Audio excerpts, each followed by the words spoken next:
an honor to be here with Senator Patty Murray, Chair of the Senate Health, Education, Labor, and Pensions Committee, Congresswoman DeLauro, Chair of the House Appropriations Committee, my dear friend, Senator Cortez Masto, my dear friend, Congresswoman Lee, and all of the leaders from our nation's most important organizations on gender equity.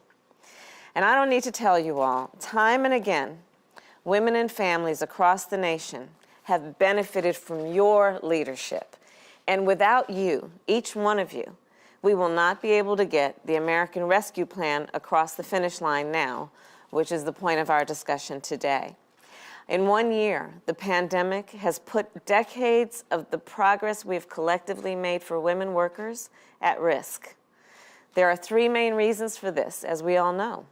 First, job loss. About 2.5 million women have dropped out or have been forced out of the workforce during the pandemic. Many work in lower wage jobs, jobs that have been undervalued for far too long and underpaid for far too long. Second, small businesses are closing. Last February, around 5 million women were business owners, and 2 months later, by April, 1 in 4 had closed their doors. So my first week in office, I spoke with a group of small business owners, many of whom are women, and they talked about how tough it is right now to keep their businesses up and running while balancing all of their responsibilities at home. In fact, one woman, Caitlin James, held her newborn throughout our conversation, which was by Zoom, because of course she was juggling all of the demands that are her daily struggle. Which brings me to the child care crisis. Because this child care crisis is a double-edged sword. As homes have become makeshift classrooms, many working women have been forced to cut their hours or leave their jobs entirely. And as child care centers have closed, child care providers, many of whom are women, have lost their jobs. At the beginning of the pandemic, the child care sector alone lost nearly 400,000 jobs. Half of those jobs have yet to return. And I know that this is personal for me, this is personal for everyone here. Many of you are working mothers. Many of you are caring for your own parents, sandwiched between 2 generations. And all of you are a voice of women who have been severely impacted by this pandemic, which is why you know it has created a perfect storm for women. And the longer we wait to act, the harder it will be to bring these millions of women back into the workforce. And let me be clear, we all know this. Our economy cannot fully recover unless women can participate fully. So I think we all believe, this is a national emergency. Women leaving the workforce in these numbers, it's a national emergency, and it demands a national solution. So that brings me to the American Rescue Plan, which I know you all are familiar with, you have read, you have helped inform. And we do believe that the American Rescue Plan is a very big part of the solution to this issue. And in many ways. One, it will get immediate relief to women workers, including $1,400 checks to those who need it, and at least $3,000 in tax credits to parents for each of their children. And the beauty of the significance of this is by doing that, we will lift up nearly half of the children who are living in poverty in our country. It will also provide funding, the American Rescue Plan will also provide funding to help schools safely reopen and make a big investment in childcare to help providers keep their doors open.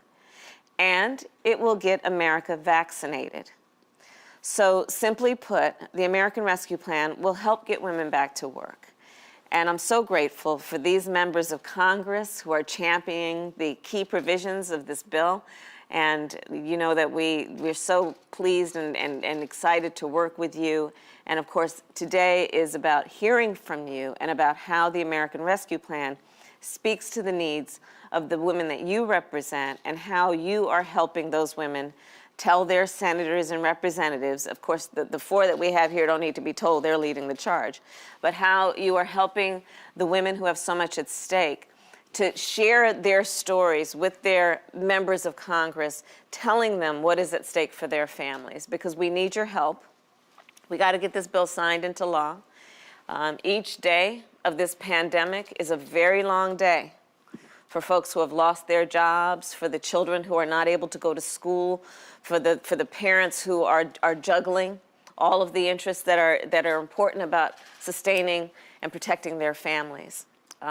So with that, it is my pleasure to introduce my friend and former colleague, as she is well known, a mom in tennis shoes who runs hard in the Senate. Our dear friend, Senator Patty Murray, the chair of the Senate Health Committee. Patty. Thank you, Vice President Harris. Thank you. It is such an honor to be here with all of you today. The American Rescue Plan really shows a commitment to women as equal partners in our economy and our country's future. Take childcare. We've long had a childcare crisis in this country for everyone, and it has always made things especially challenging for families of color and families who are paid low incomes. And now with COVID-19, childcare providers are struggling to keep their businesses afloat, making it harder for our frontline workers to stay on the job. And guess who's more likely to be working and responsible for childcare in this pandemic? Mom. Women are leaving the workforce because of this. So without support, more childcare providers will close, and childcare workers, who are mostly women, are going to continue to lose their jobs. And whether they're working or not, studies show women also disproportionately are tackling the challenges of remote learning, which is one of the many reasons it is absolutely critical we get our students back to the classroom for in-person instruction safely. The American Rescue Plan provides the resources that our students and schools need and helps families afford childcare and supports our childcare workforce and the providers. Look, our ability to recover from COVID-19 depends on women's ability to recover, which is why we are working so hard to get this bill done.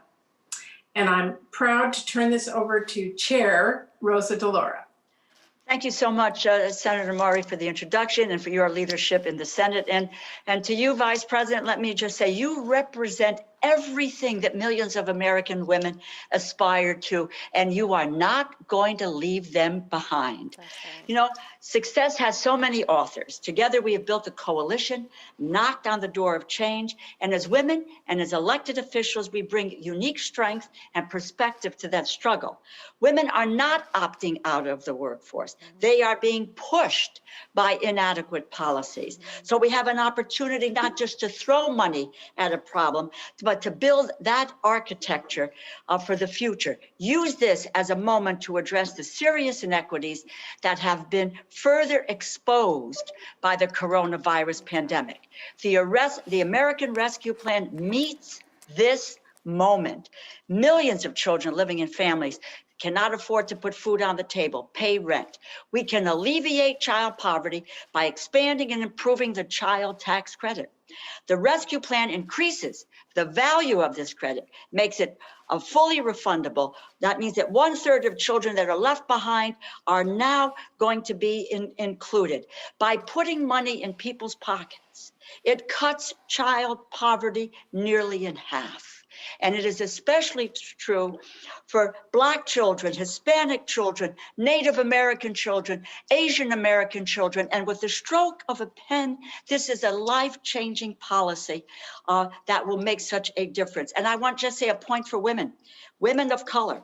The child tax credit amplifies pay inequity because if you earn less, you get a smaller credit. Who earns less? Women and women of color. This fixes it. So this is about women and mothers, and it's their tax credit. I also have to mention the reinstatement of the expanding the desperately needed family and medical leave policies that were created last year. This morning's news, 2.5 million women left the workforce, most of whom are mothers, not through any fault of their own. This is the moment for paid family and medical leave, and thank you for that. So much at stake, my friends. Making strides is what this moment of opportunity offers to all of us. We must move the Biden-Harris rescue plan forward as rapidly as possible because we need to deliver relief to the people that represent us and who count on us. And thank you so much. And now, what a great pleasure it is for me to introduce Senator Cortez Masto, making history as the first woman from Nevada and the first Latina ever elected to the U.S. Senate, with a tremendous record on issues that face women and particularly service women as well. With that said, Senator, to you. Chair DeLauro, oh my goodness, your passion just comes through. You can tell. You've been a trailblazer. Thank you so much to our incredible Vice President Harris. Thank you for pulling this roundtable together. All of the advocates, all of my colleagues, thank you so much for your continued compassion and advocacy around these issues. As you know, I come from Nevada. We have been so hard hit because of this pandemic. Our tourism and travel industry have been devastated. Because of that, we have led really the country in the worst unemployment rates. Last spring, unemployment in Nevada was higher than the national rate during the worst of our Great Depression, and it is still over 9%. Now think about this. Who is part of that workforce? Mainly women. You know, the pandemic has hit disproportionately here in Nevada. Women from our Black communities, Latino, AAPI, Native American communities have been so hard hit. These are, and we've all just talked about, these are women who really most often are putting food on the table. They're taking care of their children. They're worried about the education. They're trying to get access to healthcare for everybody in the families. That's why we need the American Rescue Plan to deliver immediate relief to our working families. The plan will get more money into their hands to keep them afloat until we can bring the pandemic under control and our economy can recover. Do not underestimate the impacts from enhanced unemployment benefits, pandemic unemployment assistance, and economic payments that have come directly into our families. They are a lifeline, and we have to continue this. I will tell you, my biggest concern looking at these unemployment rates is the hospitality industry for those states that rely on that revenue and those families who rely on it for their safety and security. We're going to be the last to come out of this. So we continue to need relief, and the American Rescue Plan is that lifeline. That's why I cannot stress enough. We have to support this plan that the administration is pushing through for all of our families, for the women and children right now who are struggling during this pandemic. So I look forward to bipartisan support. I will be there working on behalf in the Senate with my colleagues to make sure we do everything we can to pass this American Rescue Plan. Now, with that said, I get the opportunity to introduce an incredible trailblazer of her own, Congresswoman Barbara Lee. I have been so excited to be able to introduce her and watch the work that she has done over the years for women and children and our families. And so, Congresswoman Barbara Lee, it is such a pleasure to be able to introduce you. Thank you so much, Senator. Thank you, Senator Cortez Masto, for that very kind introduction. Thank you so much for your tremendous leadership. And I want to thank our Vice President Harris for inviting me to join with you today. And I can say with certainty, Vice President Harris, that California and your hometown of Oakland and Berkeley, California, we're so proud of you. Thank you. We all know, so proud. We all know that this pandemic has disproportionately impacted communities of color, indigenous communities, and women, especially women of color. This crisis has plunged more than 8 million more people into poverty since last year. About 1 in 7 households nationwide, including more than 1 in 5 and Latino households, and many Asian American, Pacific Islander, and Native American households are struggling just to secure the food that they need. As a single mother, yes, I raised 2 young, phenomenal boys, and I had some very difficult times, and I raised them on food stamps. And I can assure you that there is nothing worse than seeing your children go hungry. Yeah. Food assistance served as a bridge over troubled waters for me. And so many struggling families now are in desperately need of that. We must deliver for women and families. The American Rescue Plan, it will help keep hunger at bay for around 40 million Americans by extending the 15% SNAP benefit increase. It will also invest billions to help women, infants, and children get the food that they need in all 50 states and U.S. territories. It will partner with restaurants to feed American families and keep restaurant workers on the job. And yes, it will provide administrative support for state anti-hunger and nutrition programs. We also know that in order to recover from this economic crisis, we must first crush this virus. The Biden-Harris administration, their commitment to getting every person vaccinated will set us on the right track to recovery. The American Rescue Plan invests $50 billion in a massive expansion of COVID testing resources and addresses racial health disparities by investing in equitable vaccine distribution and expanding community health centers in underserved communities and more. Low-income workers and communities of color, especially women, are facing difficult times. The American Rescue Plan is a comprehensive plan that will serve as our bridge over troubled waters. It's time to pass this proposal in Congress so that we can build back better and, yes, impact and save the lives and the livelihoods of women and children and families and people of color and all Americans. So thank you again. I now am proud to turn this back over to our Madam Vice President, Kamala Harris. Thank you, Barbara Lee. Thank you, Barbara Lee. She speaks for me. So let's get